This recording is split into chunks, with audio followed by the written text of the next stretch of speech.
Agodou, Mami Toumba. Je commence par éplucher mon manioc. Et je profite ici pour aborder un sujet qu'on aborde presque jamais. Voilà. On aborde presque jamais ces sujets-là. C'est vrai, j'ai des enfants. Mais est-ce que je veux en ajouter? Non. Je ne veux pas ajouter. Tu ris déjà, c'est de quoi je veux parler. Les gens aiment parler de l'ingratitude.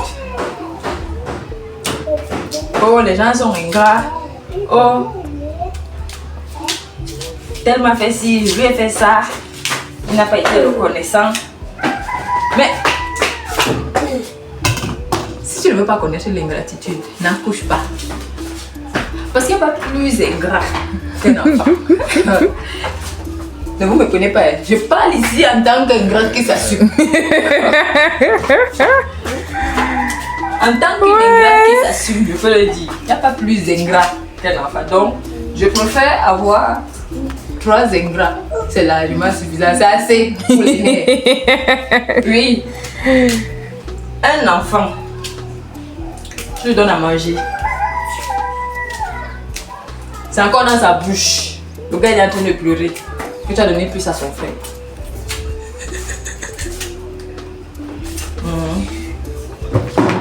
On ne reconnaît pas souvent ce que les parents font pour nous. Moi-même qui suis là, je suis une ingrate. L'enfant grandit, il porte tout honneur, il ne peut pas parler avec son conjoint. Oh, ma mère a fait ici, alors que ma soeur, elle n'a pas fait ça. Alors que l'autre, alors que. C'est l'ingratitude. C'est l'ingratitude. Le jour qu'on fait pour lui, il ne parle pas fort. Le jour qu'on fait pour son frère, c'est les cris sur tous les toits. Ouais. Ou alors le jour qu'il y a un petit problème, les gens oublient vite. C'est comme les gens qui traversaient le désert avec Moïse, non? Ils mangeaient encore. Donc, Dieu les avait nourris. Ils avaient encore la bouche pleine. Donc, celui qui ne veut pas connaître l'ingratitude n'accouche pas. C'est tout. N'accouche pas. Si tu accouches, sache que tu vas connaître l'ingratitude. Donc, l'ingratitude ne doit pas te déranger. Ma mère dit souvent, quand tu fais quelque chose pour quelqu'un, n'attends pas le merci. Oui. Elle a raison. N'attends pas le merci. Moi, personne m'en fout du merci. Donc, s'il faut dresser un enfant, il le dresse. S'il veut, il me déteste. Rien à foutre. Oui, c'est ce que je m'adresse à toi aussi. Demain, après-demain, sois reconnaissant, c'est pas mon problème. Sois reconnaissant, c'est bien. Ne sois pas reconnaissant, tant pis. Donc, je suis reconnaissante pour ce que ma maman fait pour moi. Est-ce que je suis reconnaissante du fait qu'elle m'ait amenée sur terre? Non. Parce que je lui ai rien demandé.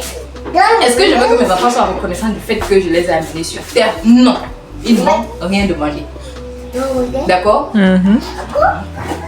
Mais pour le fait, parce qu'il y a des parents qui accouchent et qui abandonnent. Pour ça, je lui dis merci. Pour ça, je lui suis reconnaissante. Me voici qui habite encore chez elle. Elle m'a amélioré. Elle peut. Voilà. Mais là, nous là pour que demain après-demain, si je suis en difficulté, que je puisse toujours revenir. Et voilà ça qui est en train de m'aider. Bon, ceux qui vont venir me dire là, pourquoi si toi tu ne fais pas pour tes enfants, ils vont profiter de ce que leur grand-mère a fait. Je ne suis pas obligée. Mes enfants n'ont pas la chance d'avoir une maman comme la mienne. Oui. Je dis ça chaque fois. Ouais. Mes enfants n'ont pas la chance d'avoir une maman comme la mienne. Parce que, est-ce que moi, j'admire sa force et son courage? Est-ce que moi, je vais être là toute ma vie pour assumer certaines charges? Non. Je le dis et j'assume. Voilà. On continue, mais tout le monde est assez babadé. Je continue d'éplucher mon manioc que je vais mettre à tremper.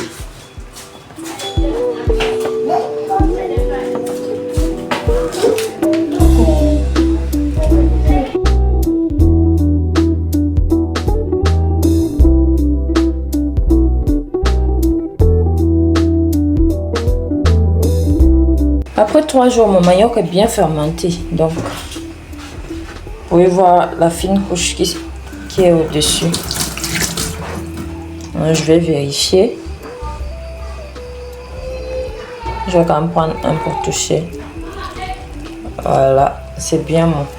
Donc, maintenant, je vais le laver.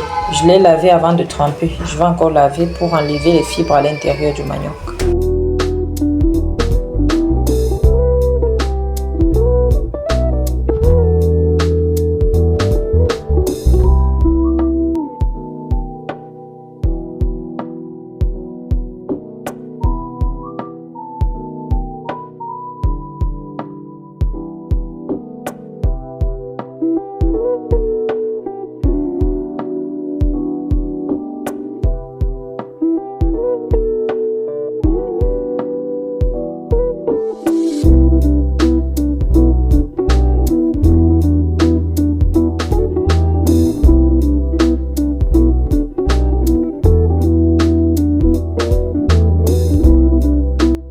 J'ai fini d'apprêter le manioc. Maintenant, je vais l'amener à la machine. Oui, parce que avant, on amenait...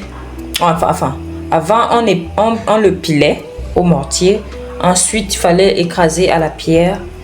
Maintenant, il y a le moulin. On peut juste aller au moulin et écraser. À tout de suite. Mon manioc est bien écrasé. Malheureusement, mon assistante n'a pas filmé le passage à la machine. Donc, je vais le mettre dans ce tissu pour extraire l'eau, la dernière eau de fermentation. Donc, je vais mettre comme ça. J'ai mis dans une cuvette, j'ai mis le panier et ensuite j'ai mis le tissu. Donc, je vais fermer et déposer quelques heures pour extraire l'eau de fermentation.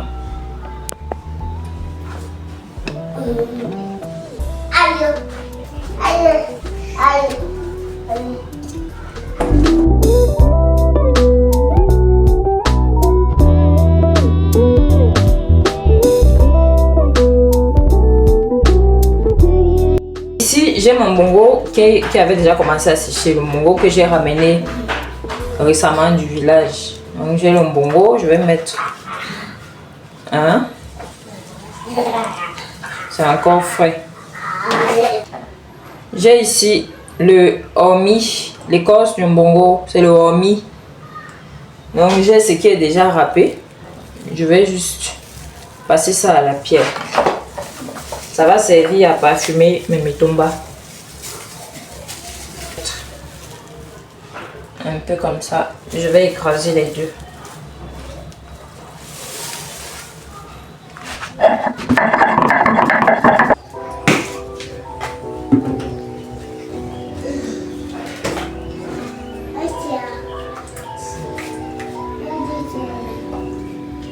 Voilà. Voilà l'eau qui a été extraite de mon manioc, de ma pâte de manioc. Donc ça, je vais verser, je n'en ai pas besoin.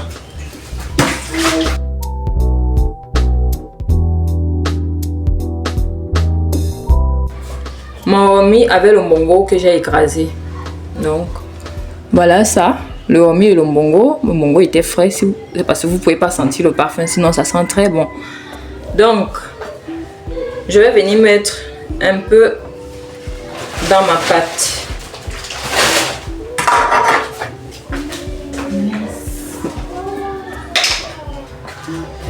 J'ajoute ici un peu de sel. Moi, je vais saler. J'ai mon huile de palme que je vais ajouter pour colorer mon pain traditionnel. Je vais ajouter l'huile au fur et à mesure. Donc je vais tourner pour voir la consistance. Maintenant je vais pétrir ma pâte.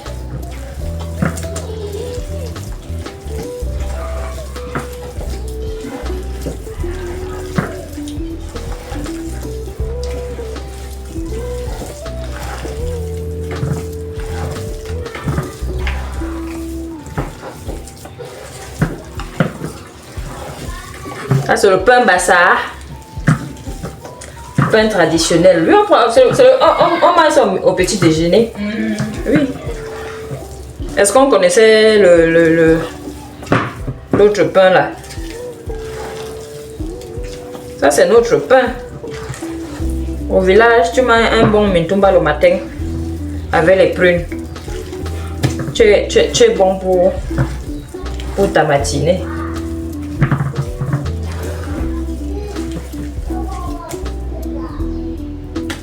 Voilà, je vais mettre la totalité de mes condiments. Et ajouter encore de l'huile.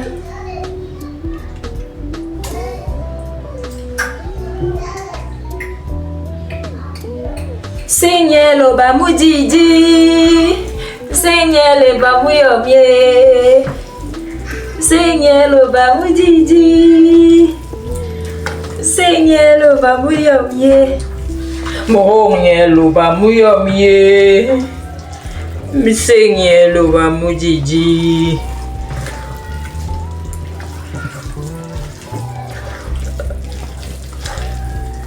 Là, la pâte est encore un peu dure parce que je vais bien sûr ajouter un peu d'eau. Sinon le mitumba sera dur, donc je vais prendre un peu d'eau.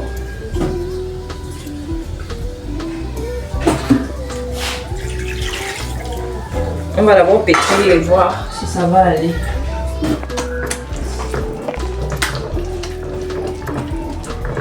Je vais rajouter un peu d'eau. Pétrir encore. L'eau, vraiment, il faut ajouter au fur et à mesure. Si on rajoute de l'eau, pourquoi extraire l'eau après avoir écrasé? Parce qu'avant d'écraser, je n'ai pas pressé mon manioc. Donc, j'ai juste enlevé le manioc dans l'eau, je l'ai rincé, puis j'ai enlevé les fibres. On a écrasé. Maintenant, l'eau, dans ma pâte, il y avait encore l'eau de fermentation. Donc, c'est cette eau-là que j'ai voulu extraire. C'est vrai qu'on ne peut pas tout extraire, on ne peut pas tout enlever. Mais j'ai voulu enlever cette eau-là pour éviter que mon mitumba ne soit acide. Moi, je ne veux pas que mon mitumba soit acide. D'accord. Donc maintenant, je peux rajouter l'eau jusqu'à obtenir la consistance que je veux. D'accord. Ouais. Je rajoute l'eau au fur et à mesure. L'eau et l'huile. Vraiment, pour la couleur, ça dépend de tout un chacun. Ok. Donc, tu ajoutes l'huile jusqu'à obtenir la coloration que tu veux.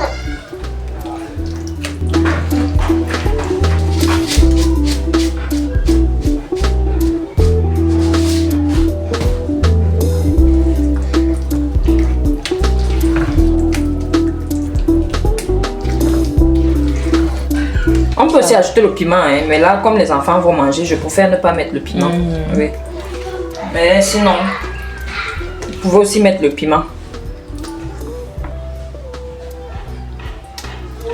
Moi, je vais laisser le mien sans piment pour permettre à mes enfants de manger mon pain traditionnel. Hein, maman? Tu as goûté le pain traditionnel? Oui. Oui.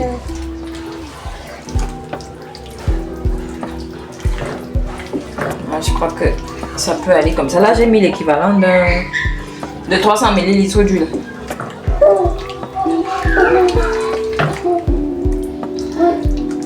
Bon, le manioc, je n'ai pas pesé la quantité. J'ai acheté le manioc de 1500. Et dans ce manioc-là, j'ai enlevé juste un tubercule. Voilà. Donc, je peux dire que j'ai ici le manioc de 1500 francs. Il est prêt. Je vais maintenant passer à l'emballage de mon mitumba. Je vais encore bien mélanger parce que l'huile allait rester dans le fond. J'ai ici une grande feuille et une petite feuille. Je vais poser la petite sur la grande. Je vais utiliser cette louche. Je viens déposer une petite quantité ici. Je vais mettre une louche et demie. Et puis je viens fermer comme ça. Ici.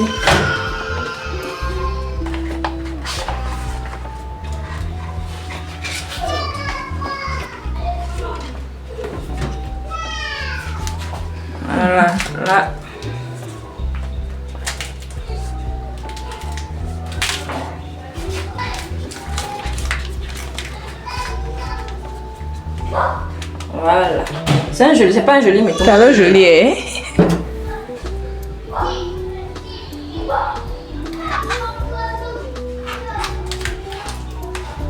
Le mitumba vraiment pas besoin de l'attacher. Hein. Donc,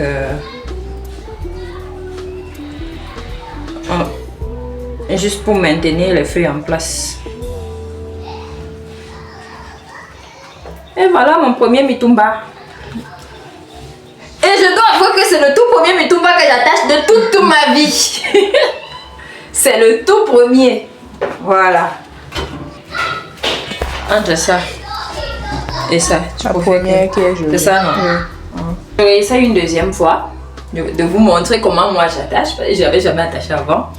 Donc j'ai une grande feuille et une petite feuille que j'ai doublée. Je viens mettre au milieu ma pâte. Là j'ai mis une louche et demie. Je prends mes feuilles comme ça. Et puis je viens plier bien comme ça jusqu'au niveau de la pâte.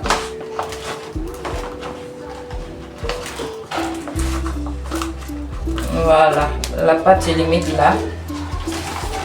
Je vais casser.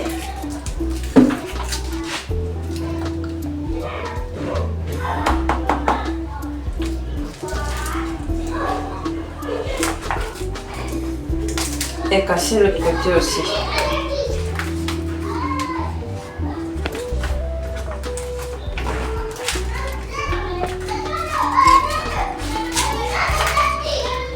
Voilà. Maintenant, je vais attacher avec ma corde.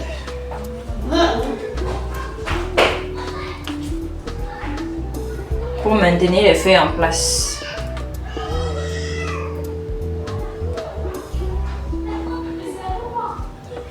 Voilà.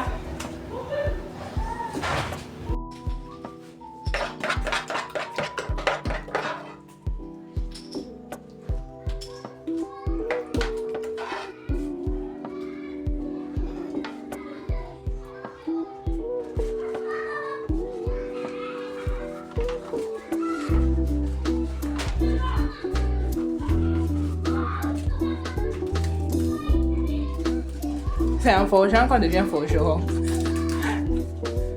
Il m'en sort mieux maintenant. Merde, juste aller attacher là. Un pro. Pap, pap, pap, pap, pap, pap, pap. T'es pas traîné. Oh là là là là là là là là là là. Pap, pap, pap, pap. Faut essayer. Tu dis que oh, je ne connais pas faire le mitumba. Tu as essayé. Faut essayer. Je ne connais pas faire le mitumba. Essaye d'abord. La première feuille se déchire. Il n'y a pas de souci. Tu réessayes. Encore. J'ai jamais attaché le mitumba avant, hein. Mais je pense qu'aujourd'hui, là, il va manger le mitumba. Pas que je pense. Je suis sûre qu'aujourd'hui, je vais manger un très bon mitumba. J'ai tout vu comment on fait. Mais, je me disais toujours, je ne connais pas. Du coup, j'avais jamais essayé. Et là, j'essaye et puis, bam! Je sais faire le mitumba. J'ai fini d'emballer mes mitumba. Maintenant, je vais mettre dans la casserole. Donc, j'ai mis ce truc en bas là pour que mes mitumba ne baignent pas dans l'eau. Donc, je vais venir classer dans la marmite. Je me suis pas mal débrouillée, hein? C'est vrai que certaines feuilles se sont percées, mais c'est pas grave. Je ne savais même pas que j'allais arriver à ce résultat. Donc, voilà.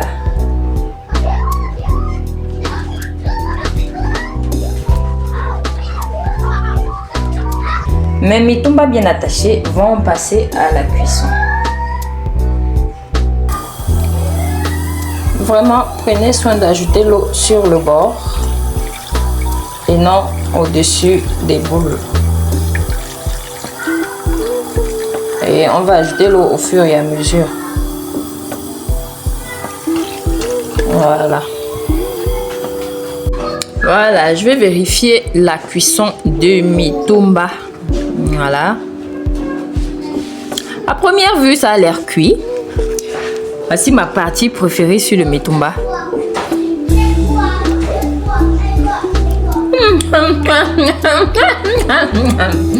Tu vas goûter, hein? Tu sais, maman. Tu vas goûter. Bon, on va vérifier le cœur du mitumba. Mon mitumba est cuit. Voilà. Le mitumba est bien cuit.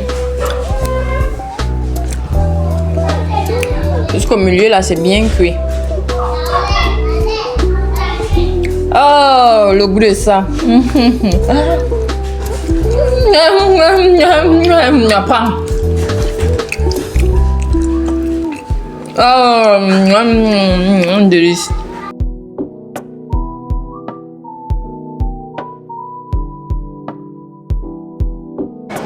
Mes mitumbas sont prêts, donc je mets comme ça pour les laisser refroidir. Maintenant,